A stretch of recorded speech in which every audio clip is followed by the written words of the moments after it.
Buku harian istriku berkata, aku tidak punya perasaan apapun padanya. Aku membiarkannya terbuka di atas bantalnya dengan surat cerai dan cincinku di atasnya. Aku tidak menguping, aku sedang mencari buku cek kami ketika aku menemukan buku harian Sarah terselip di balik beberapa lembar uang lama. Dan di sana, dengan tulisan tangannya yang sempurna, ada sebuah kalimat yang membuat darahku membeku. Aku tidak punya perasaan apapun padanya lagi, bukan kemarahan, bukan cinta, hanya tidak ada apa-apa. Aku duduk di tempat tidur kami dan menatap kata-kata itu selama yang terasa seperti berjam-jam. 32 tahun pernikahan, diringkas menjadi satu kalimat tanpa emosi. Aku tidak berteriak atau melempar barang. Aku hanya dengan hati-hati meletakkan buku harian itu kembali tepat di tempatku menemukannya dan berbaring sambil menatap langit-langit. Malam itu, aku mulai memperhatikan hal-hal yang entah bagaimana terlewatkan. Sarah terus-menerus memeriksa ponselnya, bahkan saat makan malam, mengetik dengan cepat, tersenyum pada pesan-pesan yang tidak pernah dia tunjukkan padaku. Dia mengaku bekerja lembur 2 kali minggu itu, tetapi pulang dengan bau seperti parfum mahal yang jelas-jelas bukan milikku. Aku tidak mengonfrontasinya, sebaliknya, saya mulai mendokumentasikan semuanya. Saya mengeluarkan laporan bank lama dan catatan telepon, nomor yang dia hubungi setiap malam pada waktu yang hampir bersamaan, selalu kurang dari 5 menit, tetapi terkadang 2 kali dalam 1 jam. Lalu ada penarikan uang di ATM dekat bar di pusat kota yang tidak pernah disebutkan Sarah pernah kunjungi. Saya membuat salinan semuanya,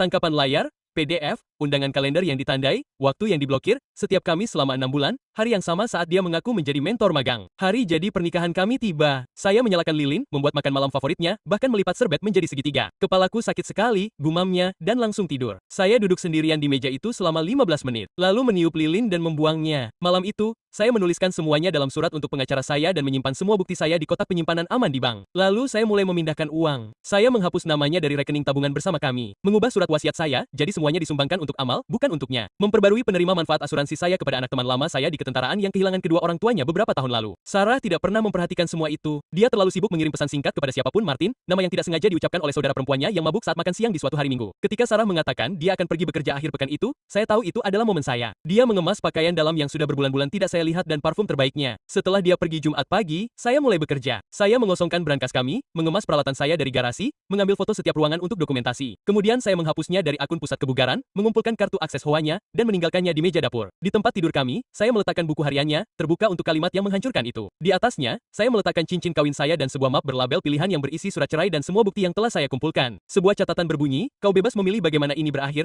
tetapi ketahuilah bahwa aku sudah melakukannya. Aku pergi Minggu pagi sebelum dia pulang. Ketika Sarah masuk malam itu dan naik ke atas, aku membayangkan wajahnya ketika dia melihat semuanya tertata, kata-katanya sendiri menatapnya kembali.